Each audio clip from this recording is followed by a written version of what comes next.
Hello guys, അപ്പോൾ പുതിയൊരു വീഡിയോയിലേക്ക് സ്വാഗതം. വീണ്ടും ഒരു വീക്കെൻഡ് വന്നിരിക്കുകയാണ്, വീണ്ടും ഒരു സൺഡേ വന്നിരിക്കുകയാണ്. അപ്പോൾ നമ്മൾ ഇന്നൊരു ഷോപ്പിങ്ങിന് പോകാമെന്ന് വിചാരിച്ചു.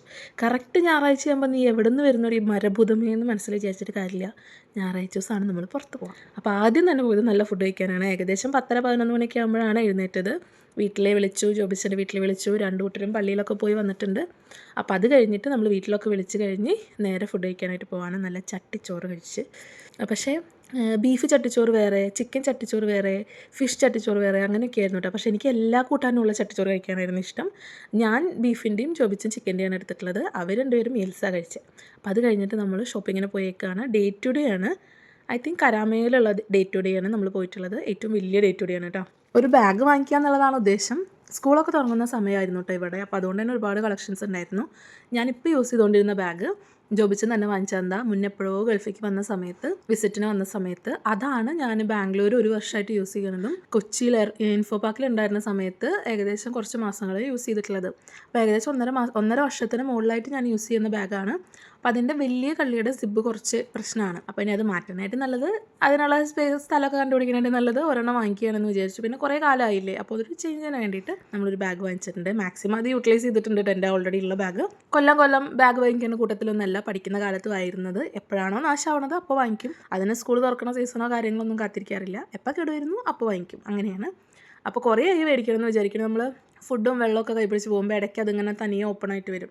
ചില സമയത്ത് മെട്രോയിലോ ബസ്സിലോ തെക്കും തിരക്കിൽ നിൽക്കുന്ന നേരത്താണെങ്കിൽ അടച്ചു കഴിഞ്ഞാൽ അടയും ചെയ്യില്ല. അതിനിടയ്ക്ക് വീക്ക്ലി പർച്ചേസിങ്ങിന് പോകുന്ന സമയത്ത് നമ്മൾ ബാഗ് നോക്കിയിട്ടുണ്ടായിരുന്നു. പക്ഷേ ഓഫീസ് ടൈപ്പ് ബാഗ് എന്ന് പറയുമ്പോൾ ബാഗിനേക്കാളും കൂടുതൽ ആൾക്കാർ കയ്യിൽ പിടിക്കുന്ന വാലറ്റ് ബാഗ്സാണ് യൂസ് ചെയ്യുന്നത്. എനിക്കാണെങ്കിൽ അത് ഒട്ടും കംഫർട്ടല്ല. നമ്മുടെ നാട്ടിലൊക്കെ കല്യാണത്തിന് വാനിറ്റി ബാഗും അങ്ങനത്തെ ബാഗും ലേഡീസ് ബാഗൊക്കെ കല്യാണം കഴിഞ്ഞ് പോകുമ്പോൾ പെൺകുട്ടിക്ക് മേടിച്ച് കൊടുക്കാറൊക്കെ ഉണ്ട്. എൻ്റെ മമ്മി കുറേ നിർബന്ധിച്ചതാണ്. പക്ഷേ എനിക്കത് കണ്ടു കഴിഞ്ഞാൽ ഭയങ്കര സഫക്കേഷൻ തോന്നും. ഒരു സൈഡിൽ എങ്ങനെ ഇത്ര വെയിറ്റൊക്കെ ഇടുന്നു എന്നുള്ളത് ഞാൻ പലരെയും കാണുമ്പോൾ ചിന്തിക്കുന്നതാണ്. വൺ സൈഡ് എങ്ങനെ ഇവർ ഈ ചോറും വെള്ളവും കാര്യങ്ങളൊക്കെ കൈപ്പിടിച്ച് പോകുന്നത്. ബാഗിൻ്റെ വലുപ്പം കാരണം എനിക്ക് അവരിടുന്നത് കാണുമ്പോൾ തന്നെ എനിക്കൊരു ഡിസ്കംഫർട്ടാണ്. അപ്പോൾ അതുകൊണ്ട് തന്നെ കൂടുതലും ഓഫീസ് ഗോയിങ് ഗേൾസൊക്കെ ലേഡീസൊക്കെ ഇങ്ങനത്തെ ബാഗാണ് യൂസ് ചെയ്യുന്നത്. ലേഡീസ് ബാഗാണ് യൂസ് ചെയ്യുന്നത്. അപ്പോൾ അതുകൊണ്ട് തന്നെ ബാഗിൻ്റെ കളക്ഷൻസ് കുറവായിരുന്നു. കുറേ വട്ടം പോയിട്ടുണ്ടായിരുന്നു. വീക്ക്ലി പർച്ചേസ് നടക്കുമ്പോൾ ഒക്കെ ഞാൻ നോക്കാറുണ്ട്.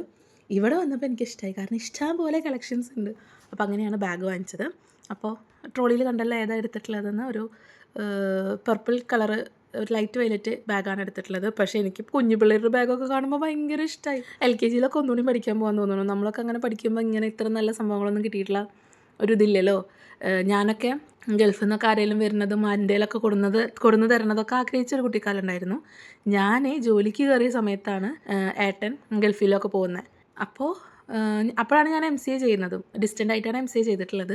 അപ്പോൾ ആ സമയത്ത് ഏട്ടൻ കസിൻ്റെ സിസ്റ്റേഴ്സിൻ്റെ പിള്ളേർക്കൊക്കെ എന്താ പറയുക, റബ്ബറും പെൻസിലും സ്കെയിലും പേനയൊക്കെ കൊണ്ടുവരുന്ന സമയത്ത് ഞാൻ ഭയങ്കര എക്സൈറ്റഡ് ആയിട്ട് അതിൽ നിന്നൊക്കെ എടുക്കാറുണ്ടായിരുന്നു.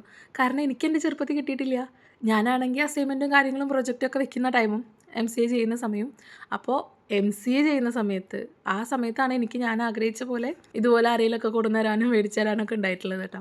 അപ്പോൾ ഈ സ്ഥലങ്ങളൊക്കെ കാണുമ്പോൾ എനിക്ക് അതാണ് ഓർമ്മ വന്നത്. ഏട്ടന് ഇതുപോലെ പർച്ചേസിങ്ങിനൊക്കെ പോയിട്ടായിരിക്കുമല്ലോ നാട്ടിലേക്ക് വന്നിട്ടുണ്ടാവുക.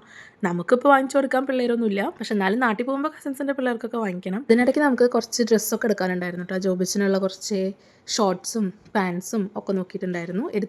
ഒരു 3 പാൻറ്റും ഒരു ഷോർട്ട്സും എടുത്തിട്ടുണ്ടായിരുന്നു. ഷോർട്ട്സ് എനിക്ക് നല്ല ഇഷ്ടമായി. അതിന് തന്നെ വൈറ്റ് ഉണ്ടായിരുന്നു. പക്ഷേ വൈറ്റൊക്കെ ഇട്ട് കഴിഞ്ഞാൽ അറിയാമല്ലോ, കുറച്ച് കഴിഞ്ഞാൽ പെട്ടെന്ന് ചീത്തയാവും. നമുക്ക് എവിടെയെങ്കിലും നമ്മൾ ലോക്കൽ അങ്ങോട്ടും കൂടും തിരിഞ്ഞ് നടക്കുന്ന ആൾക്കാരല്ലേ. ഡ്രസ്സ് വാഷ് ചെയ്യുന്നതാണെങ്കിൽ വാഷിംഗ് മെഷീനിലോ, അപ്പോൾ പിന്നെ പറയണ്ട. അപ്പോൾ വൈറ്റ് എന്തായാലും എടുത്തില്ല. ബാക്കിയായിരുന്നു ഷോപ്പ് ചെയ്തിട്ടുണ്ടായിരുന്നത്. പിന്നെ എനിക്ക് പ്രത്യേകിച്ച് പർച്ചേസിങ് കാര്യങ്ങളൊന്നും ഉണ്ടായിരുന്നില്ല. ഞാൻ ബാഗ് മേടിക്കാൻ വേണ്ടി ഇൻറ്റൻഷനലി വന്നതാണ്. അവർ രണ്ടുപേരും അവരുടേതായിട്ടുള്ള കാര്യങ്ങളൊക്കെ വാങ്ങിച്ച് നടക്കുന്നുണ്ട്. അപ്പോൾ എനിക്കിങ്ങനെ കണ്ണിലടക്കുന്ന ക്യൂട്ട് സാധനങ്ങളൊക്കെ വീഡിയോ എടുത്തിട്ട് ഞാൻ ഏതോ ലോകത്ത് കൂടെ നടന്നുകൊണ്ടിരിക്കുന്നുണ്ടായിരുന്നു. എന്തോരം സാധനങ്ങളാലേ, ചെറിയ ക്യൂട്ട് ഐറ്റംസൊക്കെ. എപ്പോഴും എനിക്ക് ഭയങ്കര അട്രാക്ഷനാണ് ഇങ്ങനത്തെ സാധനങ്ങളോട്. ഈ കുഞ്ഞു പിള്ളേരുടെ ബാഗും കളർഫുൾ ആയിട്ടുള്ള ഐറ്റംസ്, അവരുടെ ടോയ്സ് കളർഫുൾ ആയിട്ടുള്ള അല്ലെങ്കിൽ സോഫ്റ്റ് ആയിട്ടുള്ള ടോയ്സ്, അങ്ങനത്തെ സാധനങ്ങളോടൊക്കെ എപ്പോഴും ഒരു അട്രാക്ഷനാണ്. സ്കൂൾ തുറക്കുന്ന സീസണും കൂടി ആയതുകൊണ്ട് തിരക്കും നന്നായിട്ടുണ്ടായിരുന്നു കേട്ടോ. അപ്പോൾ നമ്മൾ കുറേയൊക്കെ തിരിഞ്ഞിട്ട് പിന്നെ അങ്ങനെ വീട്ടിലേക്ക് വന്നു. ഇതാണ് ഞാൻ വാങ്ങിച്ച ബാഗ്. അപ്പം അങ്ങനെ ബൈ.